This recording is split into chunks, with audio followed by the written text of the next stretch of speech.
Estás en Metrópolis Querétaro.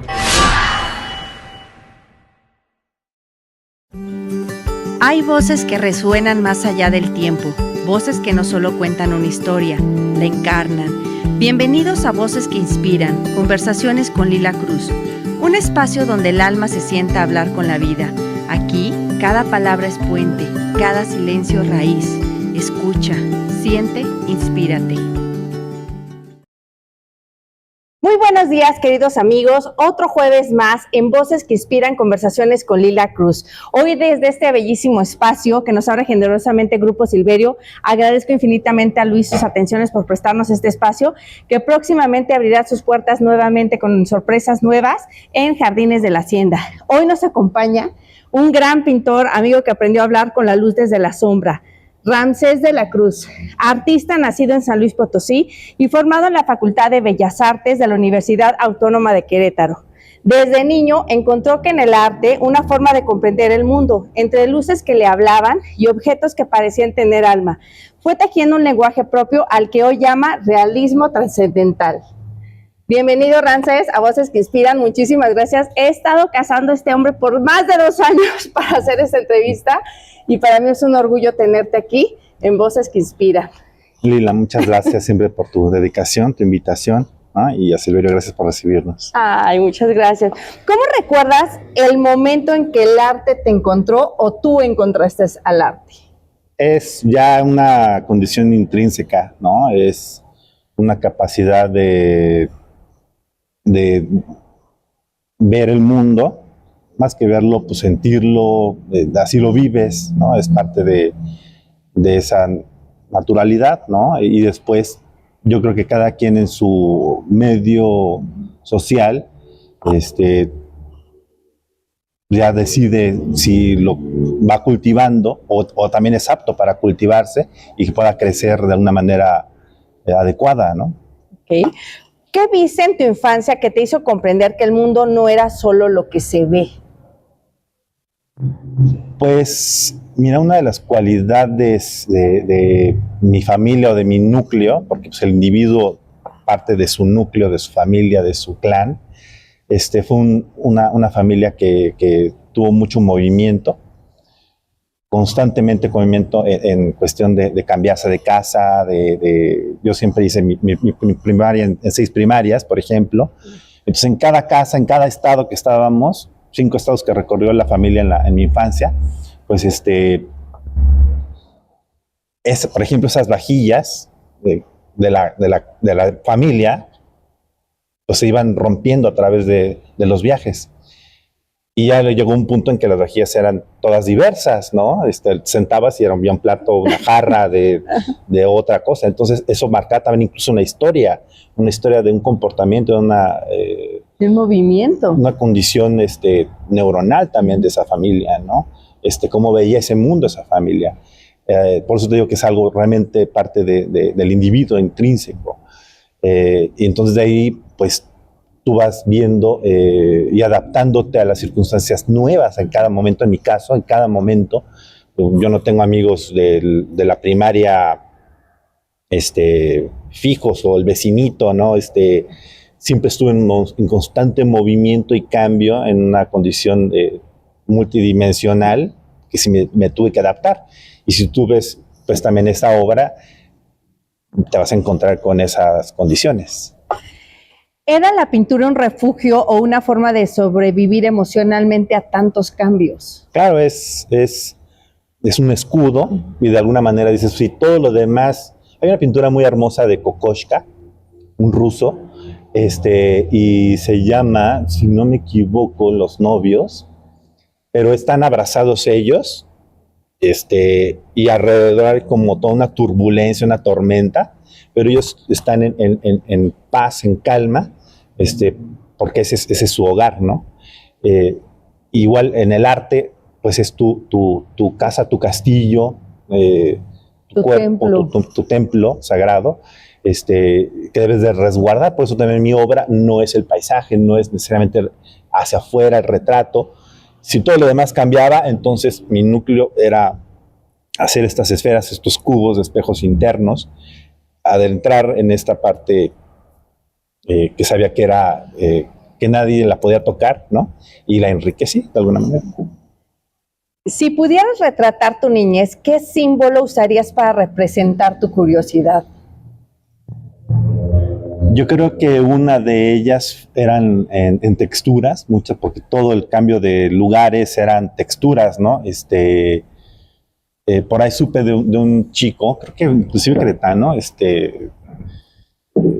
la verdad no me acuerdo su nombre, pero hace un cuento sobre, le piden retratar su casa, dibuja tu casa. Me dice, pero ¿cuál casa? Porque yo estuve en muchas casas, ¿no?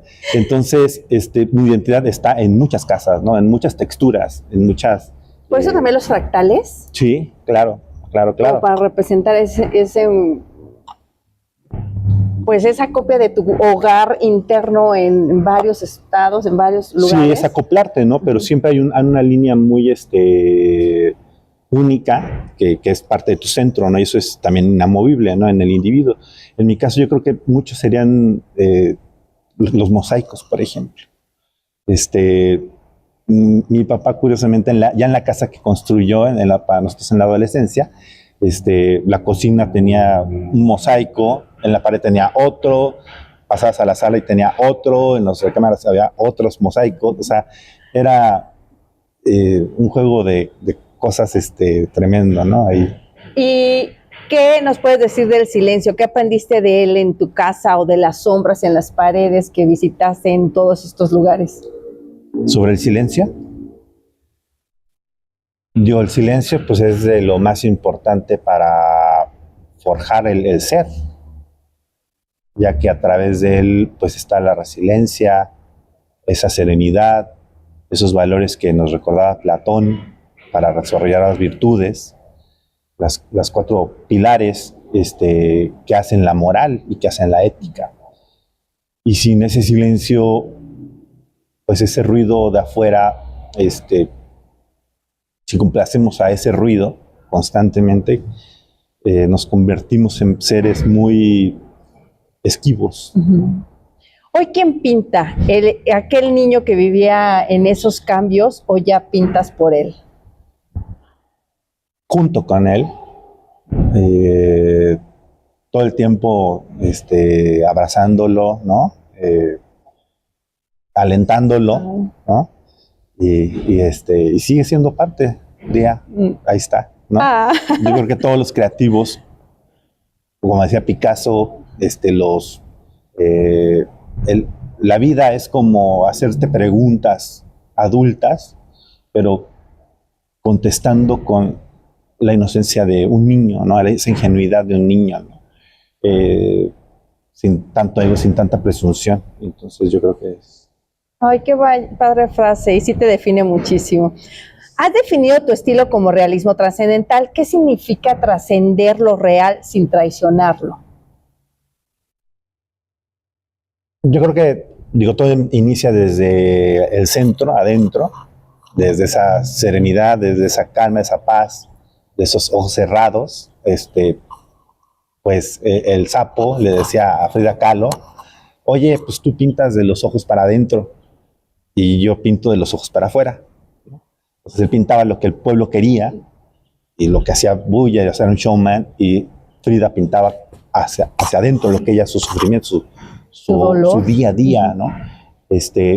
Y yo creo que primero tienes que hacer esa inmanencia. La inmanencia es iluminarte adentro, convertirte en una buena persona para ti, ser justo contigo, con tus valores, desarrollando esas virtudes que hablábamos. Y entonces, ahora sí, para afuera vas a trascender. Atravesar, ascender, ¿no? Ir más allá, arriba o hacia un lado al otro. Entonces, cuando estás completo puedes ver a alguien más probablemente, ¿no? Mientras es imposible, ¿no? Como los hijos. Quien no está completo con él mismo, satisfecho, difícilmente puede dedicarse a otra persona o amar a otra persona. Sí. En tu obra la sombra no es ausencia, es una voz. ¿Qué te ha enseñado la oscuridad sobre la verdad? es parte de es una dicotomía presente y diaria, o sea, somos sexualidad, somos intelecto, somos tacto, todo al mismo tiempo es tan complejo, pero si sesgamos nada más una parte, estos intelectualoides que no ocupan el sentimiento ni la sexualidad, entonces creo que nos podemos definir como esas personas sentipensantes, ¿no? Que sentimos y pensamos en equilibrio. Cuando pintas, ¿observas el mundo o el mundo se observa a sí mismo a través de ti? Es simultáneo porque cuando tú te revelas a ti, cambia el mundo, ¿no? Y el mundo está ahí constante y sonante, esa realidad, pero como humanos pues podemos ir abriendo esos caminos, porque en sí el arte es una tecnología psíquica, una tecnología que cambia la psique y transforma realidades. Entonces el arte te da una posición de tener un lenguaje cada vez más rico para describir el mundo, aunque no estés de acuerdo con, o no sea parte de ti cierta estética, pero tienes un gran panorama para describir más cosas. Quien tiene su lenguaje reducido no puede describir las cosas y su realidad es muy acotada. Por eso el arte es esa tecnología que aumenta la psique. ¿Pintas para detener el tiempo o para reconciliarse con su paso?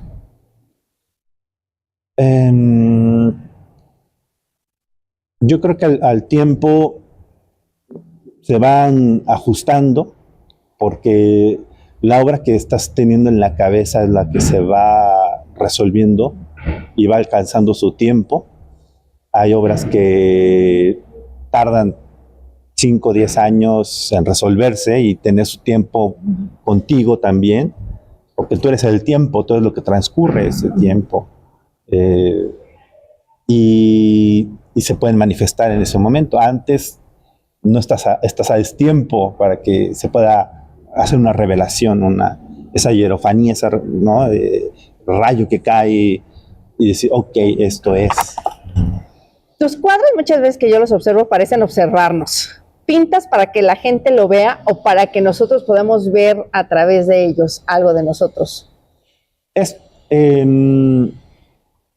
Al momento de yo resolver una parte de mi humanidad y compartirla, es darle un instrumento al otro para que él también pueda ayudar a verse, no que vea a través de exactamente como mis ojos.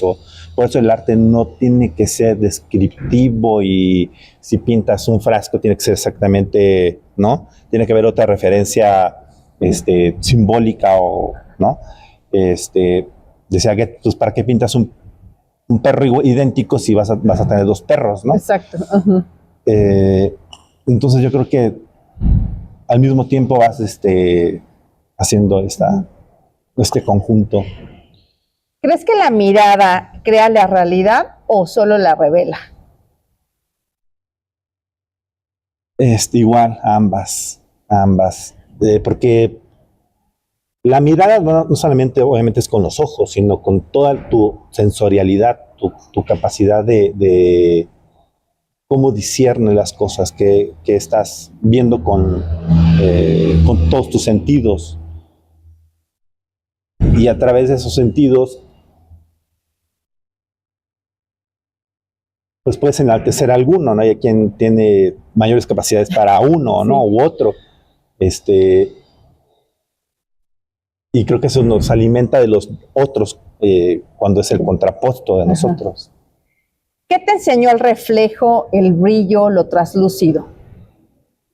Bueno, ya es una resolución del análisis de la materia en la pintura, pero con el reflejo, que es uno de los estatutos o pilares de mi obra, que a través del espejo yo hago análisis de mi clan, de mi persona, de dónde estoy. Cuando estás en un espejo, tienes tanto un valor simbólico que puedes explorar enormemente, pero también físicamente ves cómo se transforma y se multiplica esa realidad, ¿no? Así que creo que ese objeto, ese espejo, me abre condiciones para no encerrarme en una única versión de una realidad, ¿no? Si un espejo pudiera decirte algo de ti que no ves, ¿qué crees que te revelaría? ¿O ya te dijo todo? No, siempre estamos aprendiendo, y ya cuando llegamos al punto de que llegamos a perfeccionarlo, dominarlo, creo que es momento de agarrarse de valor y romper ese espejo, machacarlo, triturarlo, ponerle otro espejo enfrente para que se haga un diálogo ahí. El chiste es seguir teniendo esa capacidad de cambio, ¿no? Porque es lo único que es constante, decía Einstein, ¿no? Sí. ¿Qué diferencia hay para ti entre mirar, observar y contemplar? Pues, yo creo que mirar es muy superfluo, ¿no? Como querer, el querer. ¿No? Me dijo José, ¿no? Y amar, pues, es tener la calma, la paciencia de poder minuciosa y acuciosamente, de hasta un punto obsesivo, disfrutar el último detalle. Y de esta manera no podrás entender el todo, pero podrás disfrutar mejor el todo. ¿Crees que hay un tipo de mirada sagrada que solo el arte permite? Sí, el arte, como te digo, es magia. Ajá. Es magia porque es símbolo, es ritual, y es abordar realidades. Y me repites la pregunta. ¿Crees que hay un tipo de mirada sagrada que solo el arte permite? Sí, es como reconectarte con el uno, con el uno diverso, Dios, como le quieras llamar, pero es una firma que está, y es como reconfortarte, llegar a tener esta reconciliación con Él, porque el mundo te llena de ideas y de que no te pertenecen, te hacen encajar y funcionar en una sociedad. Pero realmente el creador, el creativo, es un cerebro muy diferente y corresponde al 5 al 10%, eso es mucho, a la población. Son los que hacen realmente los cambios. Y en creativos, en tecnología, en todas partes, sí. ¿no? En literatura, en música. Sé que te fascina la historia griega. ¿Qué te enseña la mitología sobre el alma humana que el arte también intenta comprender? La formación porque todas las narrativas griegas, la mitología, nos enseñan una enseñanza, ¿no? Traen un trasfondo ético y moral. Aunque bueno, había una aquelarre ahí, pero bueno, con los dioses, sí, ¿no? Todos contra todas y todos contra todos. Pero en las epopeyas, pues siempre es una enseñanza de más allá filosófico. Sí, del bien, ¿no? De luchar por eso, ¿no? Por los ideales. Creo que eso son las bases del fundamento del mundo, ¿no? Occidental. ¿Qué te enseña la mitología sobre el alma humana que el arte también intenta comprender? Yo creo que en parte también los personajes con esos personajes místicos, ¿no? Mágicos, irreales, nos hacen plantearnos en otro mundo paralelo, como esos sueños que queremos alcanzar a veces, o que nos persiguen, ¿no? Ese minotauro que queremos, que no queremos encontrarnos tal vez, ¿no? o ese hilo que no queremos perder, ¿no? y a O no través- perdernos en nuestro reflejo de Narciso. Sí, sí, totalmente, totalmente. Son reflejos que van a estar ahí, son metahistóricos, ¿no? Hechos metahistóricos son hechos que no cambian a través de la historia, como los sentimientos, y que nos vamos a confrontarlos en algún punto, ¿no? Solamente se acoplan a nuestra época. ¿Qué figura o símbolo clásico vive en tu estudio aunque no lo pintaras? Pues yo creo que bueno, es que a través del espejo pues siempre relaciono a Perseo, ¿no? A Narciso, ¿no? Que hay que tenerlo siempre muy presente, ¿no? El ego, Eric Fromm decía a través del ego, este ego benigno y el otro ego maligno. El benigno sí, es bueno, es constructivo, es confrontativo, te impulsa, y el maligno pues es destructivo, es Autodestructivo totalmente. totalmente, ¿no? Entonces creo que a veces no caer en el ego del artista hay que tenerlo muy presente diario. Los griegos creían que la inspiración venía de las musas. ¿En qué crees tú cuando llega la inspiración? ¿Tienes alguna musa, que sea tu musa? No necesita ser una persona, sino algo que te inspire, que llegue. Pues son motivaciones de llegar a esa satisfacción, de esa satisfacción que tú quieres. A veces no sabes por dónde va a venir esa búsqueda, cómo se va a llegar a esa inspiración, ¿no?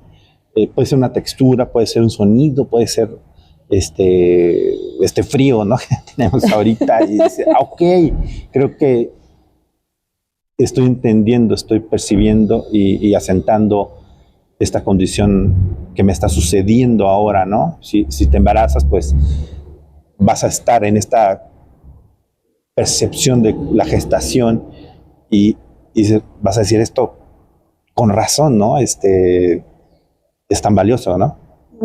Pero hasta que no estás en ese punto, pues creo que te llegará cuando estés preparado.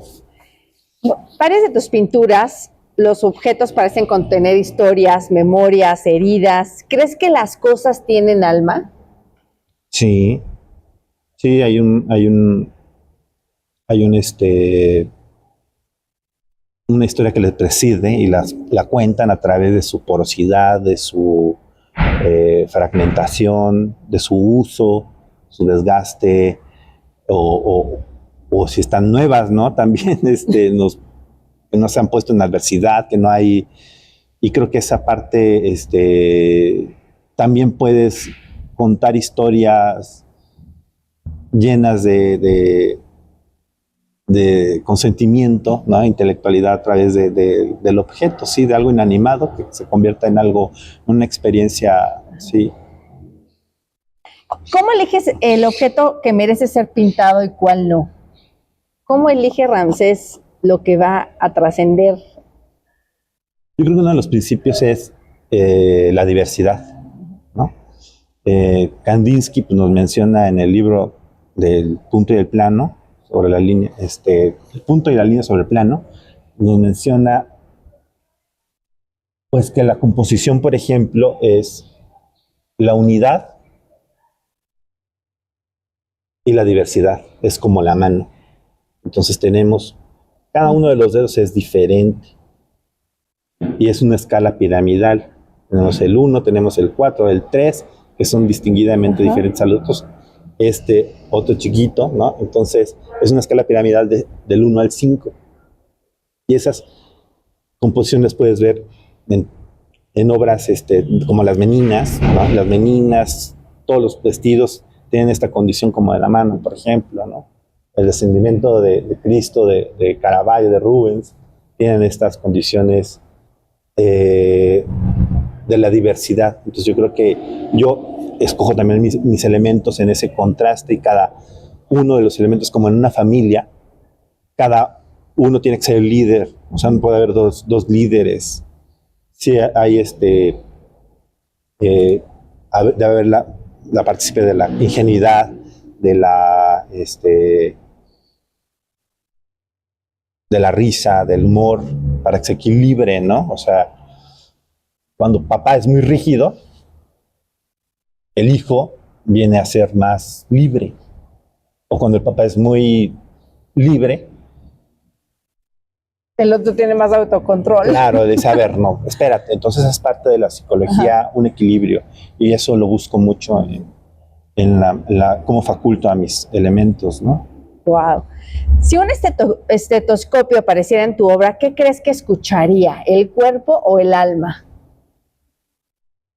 Depende de quién lo oiga, ¿no? Porque esa es la belleza, depende de quién la perciba. Cómo. Para hay quien es realmente algo incipiente y que no existe incluso, ¿no?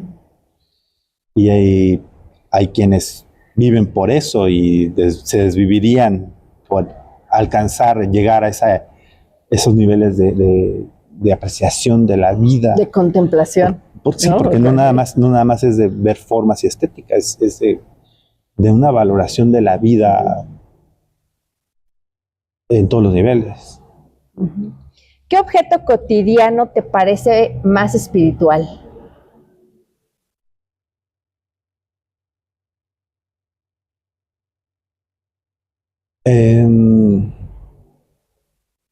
Me gustan los velos, ¿no? Creo que esa vaporosidad y esa translucidez, creo que aportan esa parte etérea, ¿no? Me parecen muy espirituales. ¿Has sentido alguna vez que el objeto te observa a ti mientras lo pintas? Pues yo creo que también el mismo objeto se va. Es que, mira, por ejemplo, en la cerámica, tú tienes que cuidar las condiciones de la cerámica, porque actúan los 4 elementos: aire, fuego, tierra, agua. Y entonces no puedes llegar tú como en la carpintería y cerrotar, o en la herrería y romper las moléculas. Estás alterando las moléculas. Y en la cerámica, la cerámica se está manifestando y le tienes que dar su tiempo, su carácter, ver cómo se comporta, irla respetando. Y al objeto yo creo que también debes estar muy atento a que sus condiciones puedas ayudarlo a describir lo mejor posible, ¿no? Pero al final de cuentas el arte viene y llega alguien y pinta una taza y pasan 50 años y dicen, no, yo creo que la mejor versión de la realidad en condición de esta taza es al revés, ¿no? Y pasan 50 años y llega otro artista y dice, no, vamos a pintarla por abajo, ¿no? Están apartando algo importante de esa taza, no están anulándola, ¿no? Está parcial la realidad, ¿no? Y llega otro artista y la rompe, ¿no? Yo creo que esto, ¿no? Entonces, depende mucho de los tiempos y lo que estés buscando en ella. ¿Cómo comienza un cuadro? ¿Con una emoción, una imagen, un llamado? ¿Cómo empieza ese ritual? Puede venir de todos lados, pero a través del artista que va generando su lenguaje maduro, porque puede ser un arte totalmente esquivo. Entonces aventar pintura y pues es muy entretenido y resulta muy, muy bueno para algo muy rápido, ¿no? Y creo que esa textura, pues, ya me fui por otro, mi mente se fue por No importa. Dime otra vez la pregunta. Sobre tu cuadro, ¿cómo comienza un cuadro? Claro, digo, es que llega un punto en que todos los ríos se conjuntan también, ¿no? Y esa idea, pues, te digo, a través del discernimiento también te alcanza, ¿no? Entonces, por lo general viene por un principio de una idea. Ajá. Y esa idea, el cuadro que estás haciendo ya está resuelto.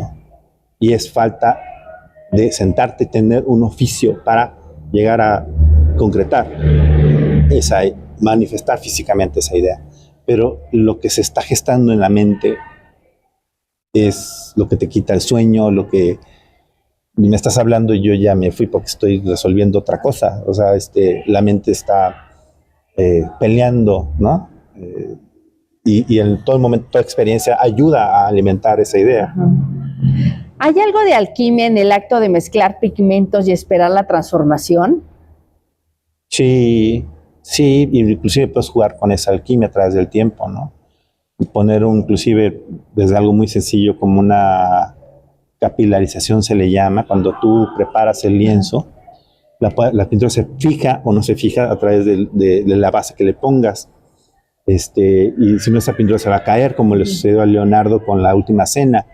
Experimentaba tanto en su alquimia, con sus pigmentos y elementos, que él en vida llegó a ver cómo se caían en pedazos, ¿no? La Última Cena. Entonces, tú puedes hacer condiciones que atraviesen el tiempo, ¿no? Poner elementos negros y pintar arriba con blanco, y a través del tiempo eso negro va a salir. Entonces puede ser también un elemento inclusive conceptual, junto con la alquimia, ¿no? Wow. O con Van Gogh, con los girasoles, ves que a través del tiempo sus amarillos, igual esos se hicieron ya verdes vejigas, entonces un cuadro que tenía contrastes de luces, ahora son cuadros que se están haciendo. ¿Transmutaron? Entonces, sí, se están marchitando los girasoles de Van Gogh. Hay libros sobre eso, ¿no? Entonces se hace un cuadro homogéneo porque se aparejan con los verdes. Wow. ¿Qué sucede en ti cuando la pintura respira por primera vez en el lienzo? Pues se vuelve un estado de autorregulación, porque es algo que ya conoces. Y se vuelve un estado que te ayuda a estar en una armonía y un estado meditativo, que es algo que se repite, que se repite, que se repite. Entonces tu mente es muy placentero. ¿Has sentido alguna vez que tú no eres el que pinta, sino es algo que atraviesa en ti? ¿O cuando tocas el pincel te sumerges y tu mente vuela? ¿O no sientes alguna conexión? Sí, a través de esa iteración, más en mi tipo de trabajo, creo que esa repetición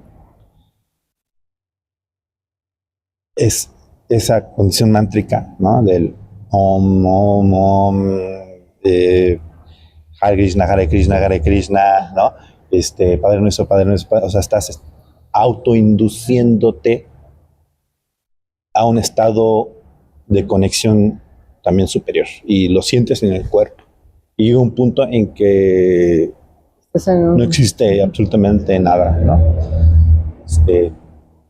Hay no un vacío, pero sí hay más bien hay un lleno, ¿no? A tope. Wow. ¿El silencio es parte del proceso o es el lenguaje del cuadro mismo?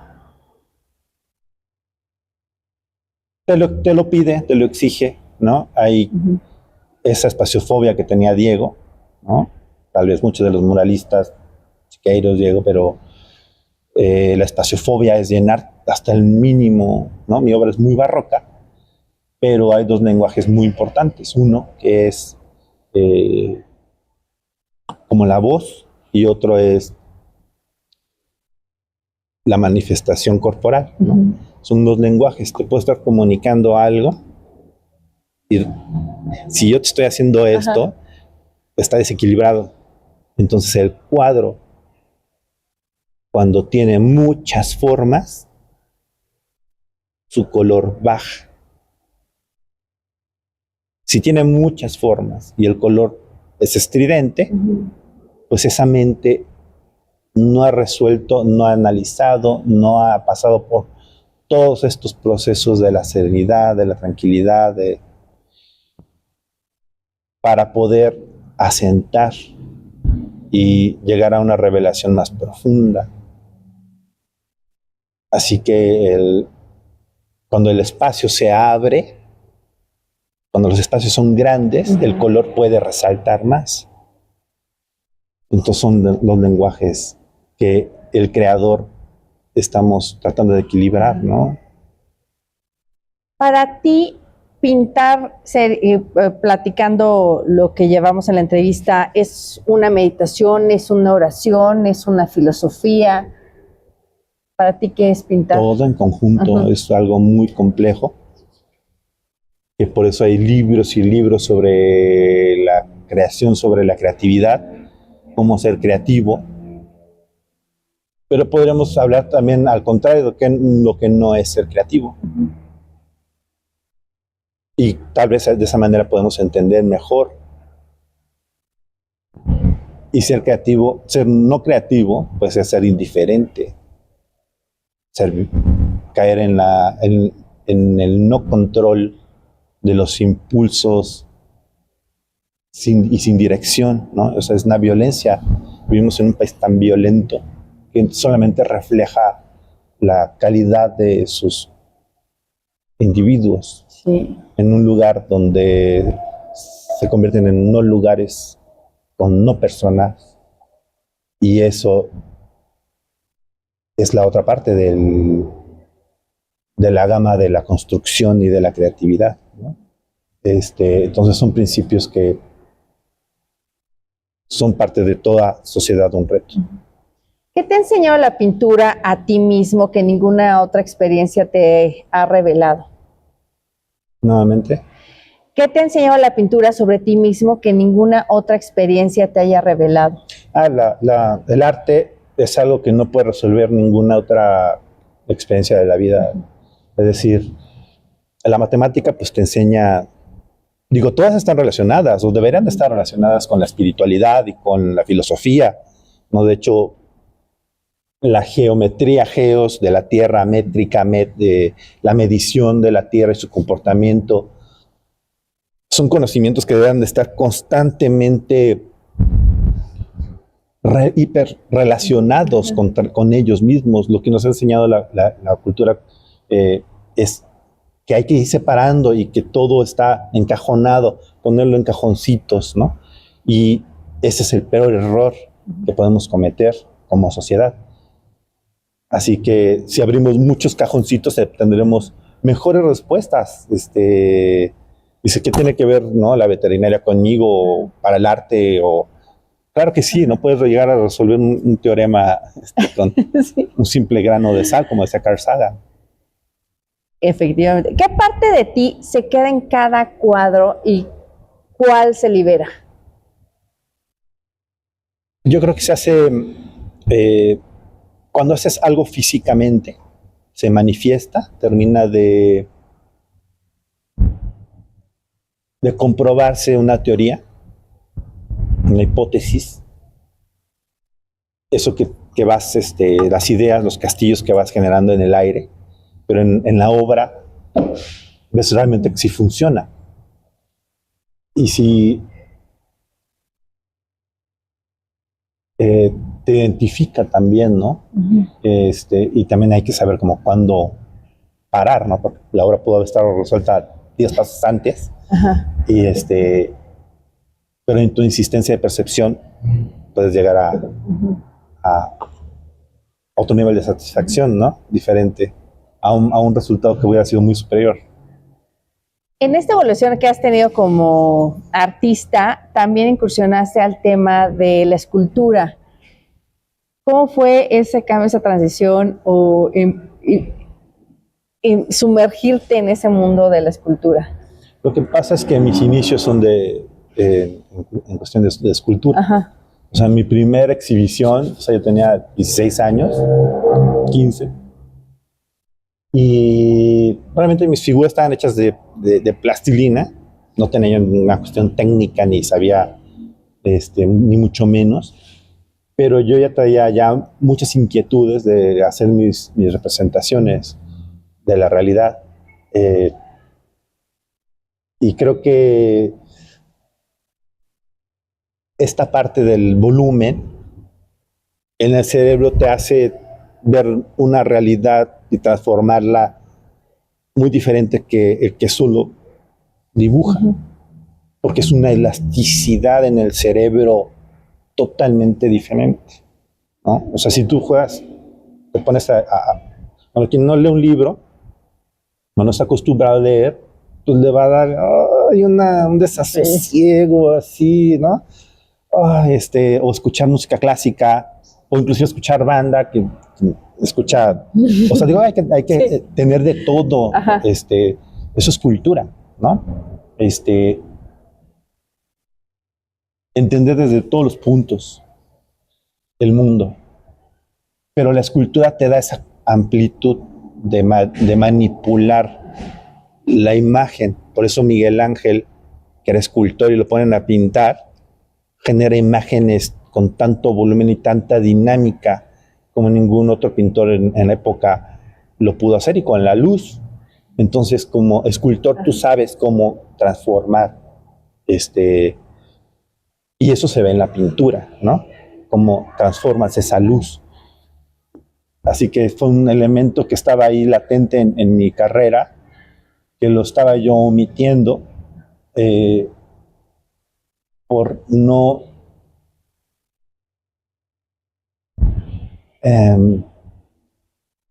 abordar algunas cosas.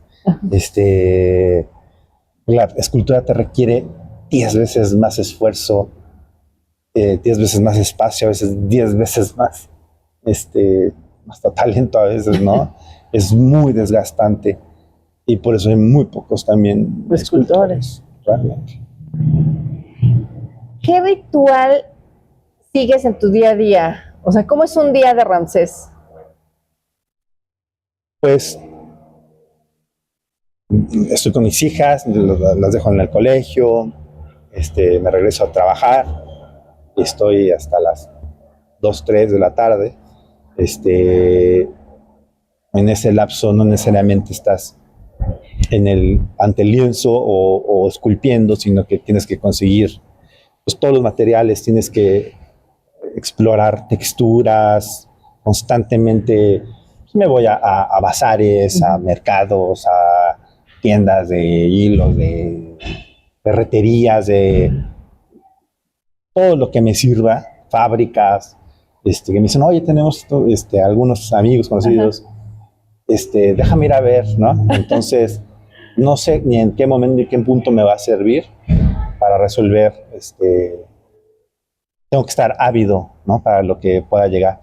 Y ya después en la tarde, ya estoy por mis hijas, pues hago la comida o nos vamos a comer, y después ya las voy a dejar a la danza, sus actividades. ¡Wow! ¡Un papá de 10! Todo el tiempo. O sea, la tarde pues, son para mis hijas 100%. Pero pues, también están haciendo sus cosas. Y yo sigo leyendo, investigando o pintando, siempre produciendo. Enseñas, no, bueno, más bien nos enseñas a otros a mirar. ¿Qué te enseñan ellos a ti sobre la mirada que olvidamos de adultos? ¿Quién? O sea, la obra que haces. ¿Otra vez? Enseñas a otros a mirar. ¿Qué te enseñan ellos a ti sobre la mirada que olvidamos de adultos? A través de tu obra nos enseñas a mirar. ¿Y esa obra qué te enseñaría a ti?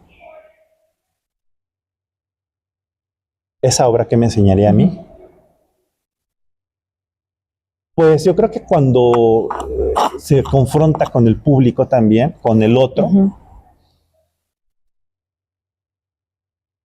es cuando encuentras incidencias, ¿no? Y dices, claro, pues, o sea, es que no somos tan diferentes, ¿no? Solo que tal vez mucha gente no ha tenido la oportunidad, porque capacidad creo que muchos la tendrán, pero no hemos tenido la oportunidad de encontrarnos y de decir, ok, creo que hice un buen camino, un buen trayecto, y el fin estuvo bien. Así como cuando te encuentras con una buena frase, un libro dices, híjole, esto es lo que yo quería. Te embeleza, ¿no? Eso es lo que estaba yo pensando, Sí. es lo que me pasó y no sabía cómo yo Expresarlo. ajá, y me identifico con ahora, ¿no? Con esto, y entonces hay que escoger esa familia Ajá. también de esos pensadores, ¿no? Tenerlos en tu música, Ajá. en tu obra de teatro, ¿no? Eso es lo que hay que consumir. ¿Cómo se enseña a ver en una época saturada de imágenes?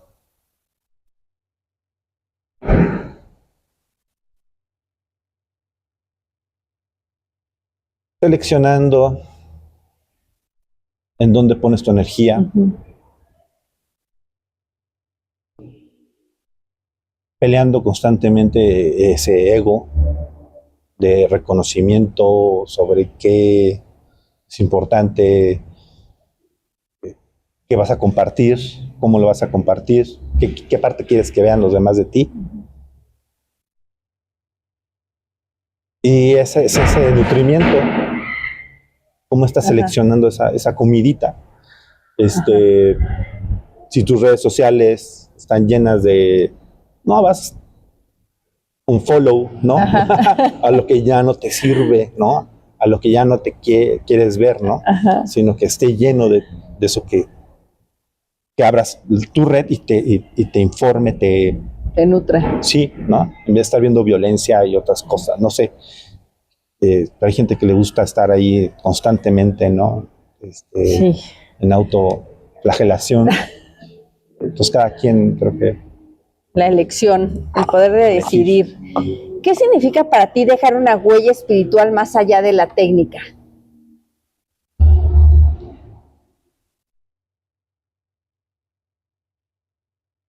Yo creo que es también eso, es esa condición de elección. Crear es ir discerniendo y llegar al punto que me permita describir de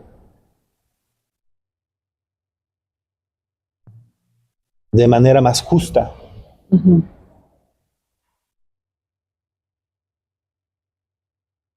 Ante una necesidad, ¿no?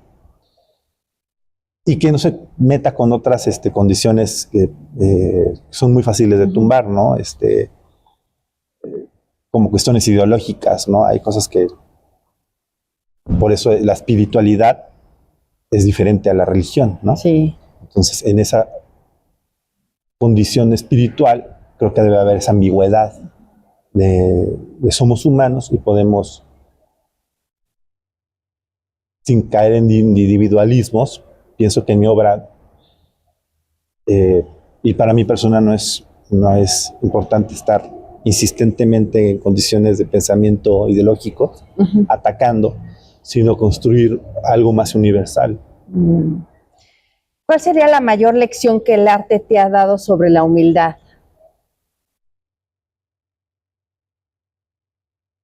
El cambio, el constante cambio, y que no hay nada dado, todo se transmuta, todo se transforma.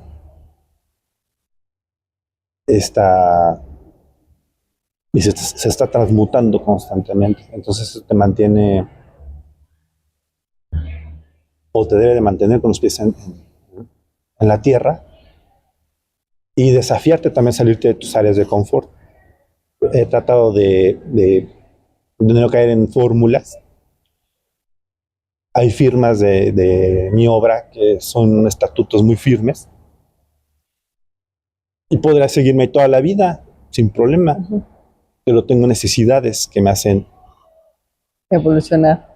y salir de esa área de confort. Entonces son desafíos que tienes que asumir para realmente poder crecer, como la langosta, ¿no? Entonces la langosta, cuando siente que su caparazón duro le queda chiquito, pues está incómoda y se sale de ese caparazón para crear uno nuevo. Entonces aquí el primer factor es la incomodidad, ¿no? Ya cuando veas que te estás Estás en tu área de confort ya, ¿no? autoexplotando, autoconformando, y te incomoda, tienes que cambiar. ¿Qué te duele del mundo y qué intentarías redimir con tus pinceles? Yo creo que un palo y una piedra cualquiera puede hacerlo. Y las malas políticas nos orillan a eso, ¿no? La mala gestión. El arte, la educación, tal vez eso no está tan al escrutinio público y que todos lo vean y que todo mundo le va a poner un like, ¿no? Al esfuerzo de autoprepararse, ¿no? Porque no es faramaya, no es show, pero ahí está el trabajo más profundo en educarse, aunque por lo general es invisible, ¿no? O no sea visible. Entonces es el que lleva mucho tiempo, arduo, ¿no? Y destruir, pues es en un segundo, ¿no? Destruyes. ¿Qué te gustaría que el arte diga de ti cuando ya no estés, cuando ya hayas trascendido de este planeta? Pues para los hermanos de espíritu, de intelecto, que estén en un camino similar. Ajá. Y vean que hay una familia que los está esperando ahí, ¿no? Hay un hermano que dice, ok, yo estoy por ese trayecto, ¿no? Me siento desencajado de esta realidad. Y vas vuelta a la página y dices, oye, ¿no? Aquí hay un astronauta, ¿no? O un navegante que logró encontrar una isla, ¿no? En donde podemos compartir, ¿no? Y ser lo que tenemos que ser, ¿no? Y si el arte fuera una plegaria silenciosa, ¿cuál sería la tuya? Reinvéntate, reinvéntate, reinvéntate. Sería esa iteración, ¿no? Siempre fuerte, ¿no? Ajá. Firme, pero reinventándote, reinventándote. Esa sería como la repetición, ¿no? De ese mantra. El mantra. Sí. Entonces, y eso creo que elimina todas esas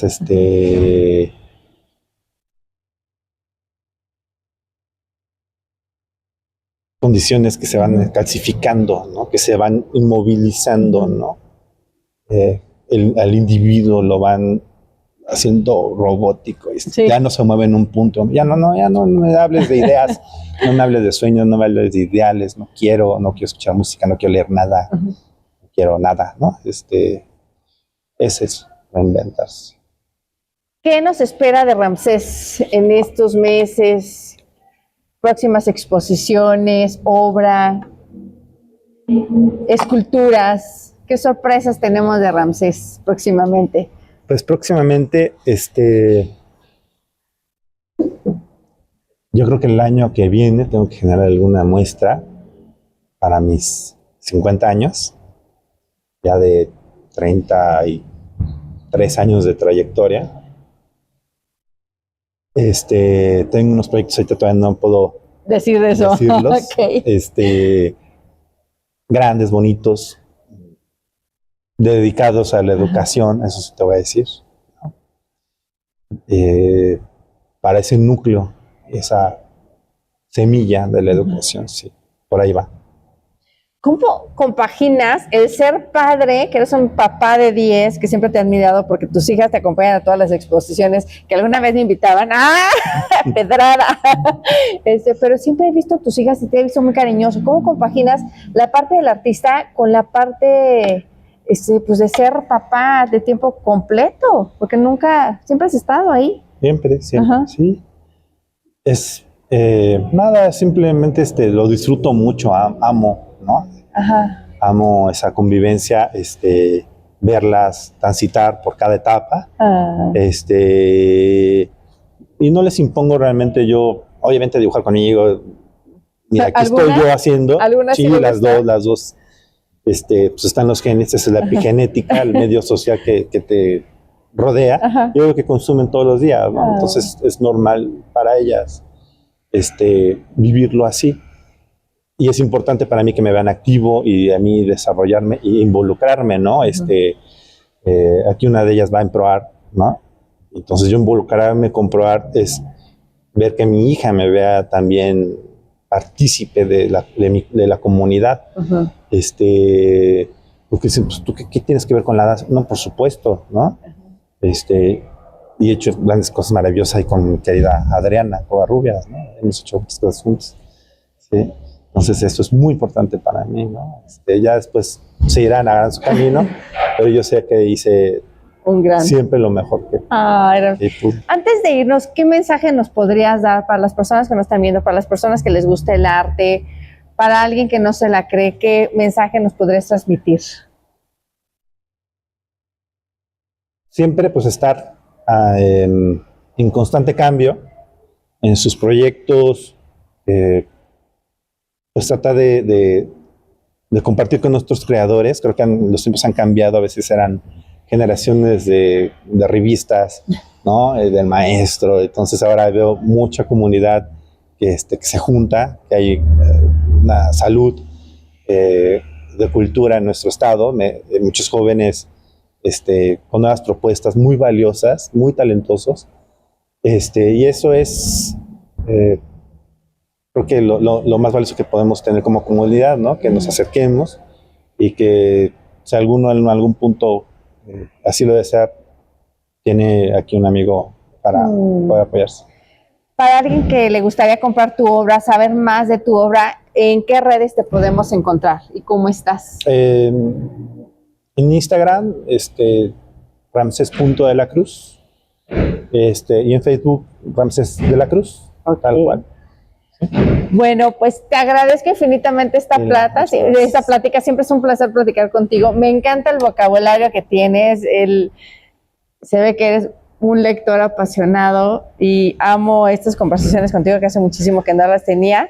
Gracias a todos los que nos están viendo y nos vemos el próximo jueves en Conversaciones que Inspiran con Lila Cruz. Nos vemos hasta la próxima.